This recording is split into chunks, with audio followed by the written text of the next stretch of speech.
শুভ সকাল বন্ধুরা। আজ হলো 11 মার্চ, বুধবার। আজকের সকালের বিশেষ বিশেষ খবর হলো 15 মার্চের মধ্যেই ঘোষণা করা হবে বিজেপির প্রার্থী তালিকা। প্রথম দ্বিতীয় নয়, একটি তালিকায় প্রকাশ করা হবে, তাতে থাকবে সব কেন্দ্রের প্রার্থীর নাম। মঙ্গলবার মুখ্যমন্ত্রী হিমন্ত বিশ্ব শর্মা একথা জানিয়েছেন। একই সঙ্গে তার দাবি, অসমিয়া মুসলমানের ভোট এবার বিজেপি পাবে, কারণ মিয়া মুসলমানের চেয়ে তাদের সংস্কৃতি ভিন্ন। জন আশীর্বাদ যাত্রায় অসমিয়া মুসলমানরা টাকা দেওয়ার কথাও বলেছেন তিনি। প্রথম দফার জন আশীর্বাদ যাত্রা মুখ্যমন্ত্রী শেষ করেছেন সোমবার। উজান, নিম্ন মধ্য উত্তর আসামে যাত্রা করে যে বিপুল জনসমর্থন পেয়েছেন তাতে অভিভূত তিনি। জনগণ যেভাবে দুই হাত উজাড় করে আশীর্বাদ দিয়েছেন, আসামে কোনো মুখ্যমন্ত্রী এই ধরনের আশীর্বাদ আগে আর পাননি তিনি মনে করেন। মঙ্গলবার মুখ্যমন্ত্রী বলেন, 1200 কিলোমিটার ঘুরেছি, দৈনিক 14 ঘন্টা করে রয়েছি মানুষের মধ্যে। আমি মনে করি না আসামের কোনো মুখ্যমন্ত্রী মানুষের এত আশীর্বাদ পেয়েছেন। কখন ভোট দিতে পারেন সেটা ভিন্ন কথা। তিনি বলেন, আমার দুই হাত স্পর্শ করেছেন কমপক্ষে 10 লক্ষ মহিলা ও ছোট ছোট ছেলে মেয়ে। মাথায় হাত রেখেছেন কমপক্ষে 1 লক্ষ আবাল বৃদ্ধ বনিতা। এর চেয়ে বড় প্রাপ্তি আর কি হতে পারে। ভোট দেওয়া না দেওয়া ভিন্ন বিষয়, কিন্তু জনগণ মন উজাড় করে আশীর্বাদ দিয়েছেন আমাকে। রাত 12টায় অপেক্ষা করেছেন আমার জন্য। কাউকে কাউকে 4-5 ঘন্টা অবধি অপেক্ষা করতে হয়েছে। অনেকে সন্তুষ্ট করতে পারেনি। আসামের কোনো রাজনীতিক আজ অবধি প্রত্যক্ষ আশীর্বাদ সংগ্রহ করতে পারেননি। আমার জীবনের এক অনন্য অভিজ্ঞতা। জন আশীর্বাদ যাত্রার অভিজ্ঞতা নিয়ে মুখ্যমন্ত্রীর দাবি, অসমিয়া মুসলমানরা এবার বিজেপিকে ভোট দেবেন। জন আশীর্বাদ যাত্রায় টাকাও দিয়েছেন আমাকে, কারণ ধর্ম এক হলেও অসমিয়া মুসলমানরা পৃথক জনগোষ্ঠী, সেটা নিয়ে তারা চিন্তিত। রাজনৈতিকভাবে তারা মিয়ার বিরুদ্ধে। মিয়ার সংস্কৃতি ভিন্ন, তাদের সংস্কৃতি ভিন্ন। আগে অসমিয়া মুসলমানের 50-60% কংগ্রেসের সঙ্গে ছিলেন। আসাম আন্দোলনের পর ভোট দিয়েছেন অগপকেও। এবার তারা থাকবেন বিজেপির সঙ্গে। এদিকে 15 মার্চের মধ্যে বিজেপির প্রার্থী তালিকা চূড়ান্ত করার কথা জানিয়ে মুখ্যমন্ত্রী বলেন, দিল্লিতে যেদিন যাব সেদিন 2 ঘন্টা আলোচনার পরে প্রার্থী তালিকা প্রকাশ করা হবে। প্রথম দ্বিতীয় নয়, আমাদের একটি প্রার্থী তালিকা হবে। অগপ বিপিএফকে ছেড়ে দেওয়া কেন্দ্রগুলি বাদ দিয়ে প্রকাশ করা হবে প্রার্থীর তালিকা। দুই শরিক দলের মধ্যে আসন সমঝোতা চূড়ান্ত হওয়ার কথাও জানান তিনি। অপরদিকে ভোটের চমক, 40 লক্ষ মহিলার অ্যাকাউন্টে 9,000 টাকা করে, 3800 সভা রাজ্যে। ভোটের মুখে একই দিনে রাজ্যের 40 লক্ষ মহিলার ব্যাংক অ্যাকাউন্টে ঢুকলো 9,000 টাকা করে। রাজকোষ থেকে একসঙ্গে হস্তান্তর করা হলো প্রায় 3400 কোটি টাকা। আসামের ইতিহাসে একই দিনে এত বিশাল টাকা সুবিধাভোগীদের অ্যাকাউন্টে হস্তান্তরের নজির আগে আর নেই। তাই ঐতিহাসিক দায়িত্ব পালন করে ছেলে হিসেবে আসামের মায়েদের কাছে প্রমাণ করেছেন মুখ্যমন্ত্রী হিমন্ত বিশ্ব শর্মা। তার কথায়, নিজের মায়ের সেবা করা পুত্রের জীবনের সবচেয়ে পুণ্যের কাজ। সেই পুণ্যের কাজ করতে পেরে পুত্র হিসেবে প্রণাম করছি মায়েদের পায়ে। মঙ্গলবার খানাপাড়ার জ্যোতি বিষ্ণু আন্তর্জাতিক প্রেক্ষাগৃহে আয়োজিত এক অনুষ্ঠানে রাজ্যের 40 লক্ষ অরুণোদয় সুবিধাভোগীর পরিবারের প্রত্যেকের ব্যাংক অ্যাকাউন্টে এককালীন 9,000 টাকা করে সরাসরি হস্তান্তর করা হয়।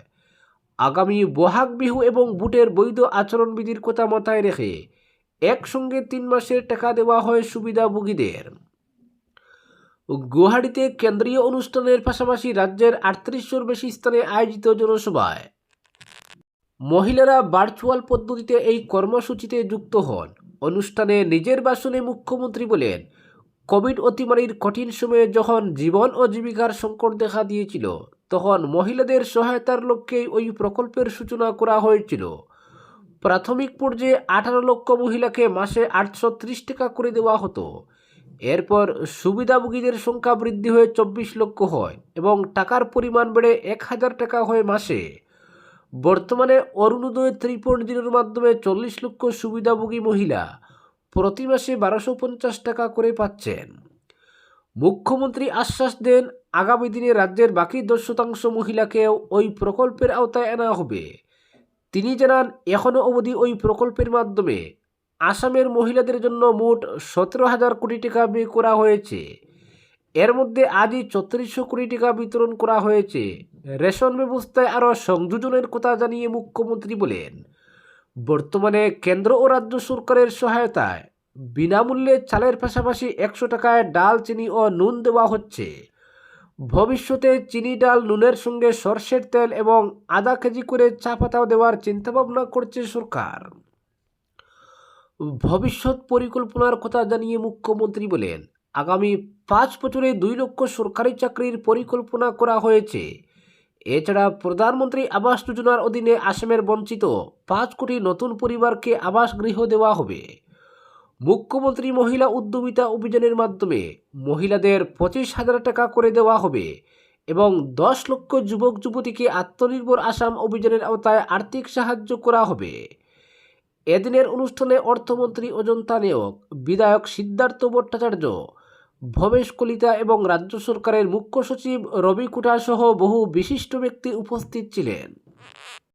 অপরদিকে বুটের মুখে হঠাৎ করেই বরপেটার ফখরুদ্দিন আলী আহমেদ মেডিকেল কলেজের নাম বদলের সিদ্ধান্ত নিল সরকার। ঐতিহাসিক বরপেটা শহরকে মুসলিম আগ্রাসন থেকে রক্ষা করার কথা অনেকদিন ধরেই বলে আসছেন মুখ্যমন্ত্রী। ডেলিমিটেশনের সময় বরপেটা বিধানসভা কেন্দ্রকে হিন্দু বহুল কেন্দ্র হিসেবে গঠন করা হয়েছে। এবার মেডিকেল কলেজের নাম বদল করে মুসলিম ছাপ একেবারে মুছে ফেলার প্রয়াস নিল সরকার। ফখরুদ্দিন আলী আহমেদ মেডিকেল কলেজ এখন থেকে হবে বরপেটা মেডিকেল কলেজ হাসপাতাল। মঙ্গলবার রাতে অনুষ্ঠিত মন্ত্রিসভার বৈঠকে এই সিদ্ধান্ত নেওয়া হয়েছে। মুখ্যমন্ত্রীর যুক্তি, রাজ্যের 15টি মেডিকেল কলেজের প্রতিটির নামকরণ করা হয়েছে ভৌগোলিক বা জায়গার নামে। ধুবড়িতে Dhubri medical college, Silchar medical college রয়েছে শিলচরে, সেখানে বরপেটায় ফখরুদ্দিন আলী আহমেদ মেডিকেল কলেজ খাপ খায় না। অনেকে মনে করেন এটা বেসরকারি মেডিকেল কলেজ, তাই নাম বদলের সিদ্ধান্ত নেওয়া হয়েছে। তবে মেডিকেল কলেজ থেকে নাম সরালেও বরপেটায় অন্য কোনো প্রতিষ্ঠানের নাম ফখরুদ্দিন আলী আহমেদের নামে নামকরণের প্রস্তাবও গৃহীত হয়েছে মন্ত্রিসভার বৈঠকে। 2011 সালে কংগ্রেস সরকারের কার্যকালে বরপেটা মেডিকেল কলেজ স্থাপিত হয়। তখনই নাম রাখা হয় ভারতের প্রাক্তন রাষ্ট্রপতি আসাম সন্তান ফখরুদ্দিন আলী আহমেদের নামে।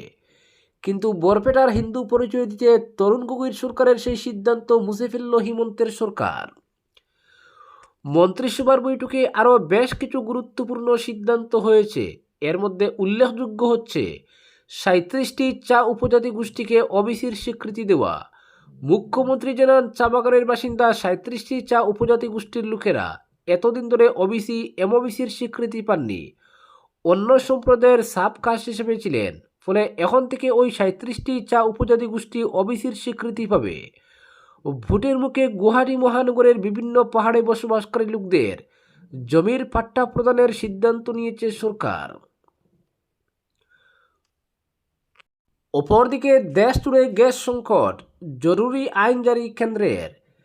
আরব দুনিয়ায় যুদ্ধ পরিস্থিতি তৈরির পর থেকে বিভিন্ন দেশের পাশাপাশি ভারতেরও জ্বালানি তেল ও রান্নার গ্যাস সরবরাহের সমস্যা দেখা দিয়েছে। সবচেয়ে বড় সমস্যা দেখা দিয়েছে মুম্বাইয়ে। এখানে রান্নার গ্যাসের অভাবে বহু হোটেল রেস্তোরাঁ বন্ধ হওয়ার জোগাড় হয়েছে। গ্যাস সিলিন্ডারের অভাবে ইতিমধ্যে বন্ধ হয়ে পড়েছে শতাধিক রেস্তোরাঁ।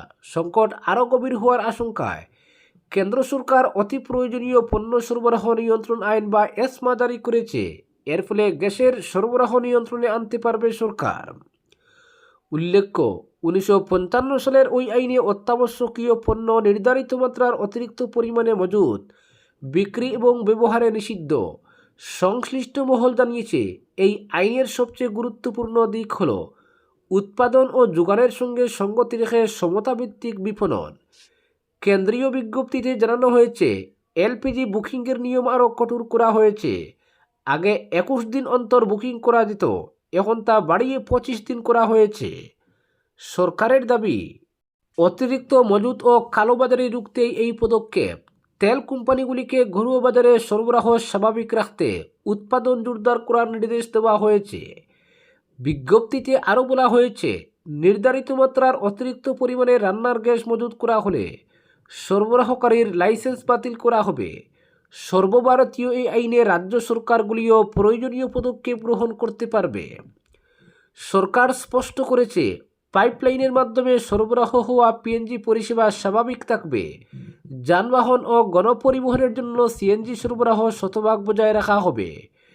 গৃহস্থালী রান্নার গ্যাসে কোনো কাটছাট হবে না, তবে শিল্পক্ষেত্রে ব্যবহৃত গ্যাসের বরাদ্দ কিছুটা কমানো হবে। চা শিল্প ও উৎপাদন ক্ষেত্রে গত 6 মাসের ব্যবহারের 80% গ্যাস দেওয়া হবে।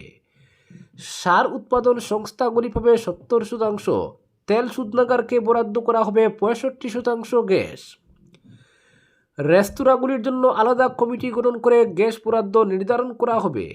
সরকারের বার্তা স্পষ্ট, গৃহস্থালীর প্রয়োজনকে সর্বাধিক গুরুত্ব দেওয়া হবে, আর শিল্পক্ষেত্রে সরবরাহে কিছুটা নিয়ন্ত্রণে আনতে হবে। আজকের বিশেষ সংবাদ এখানেই সমাপ্ত।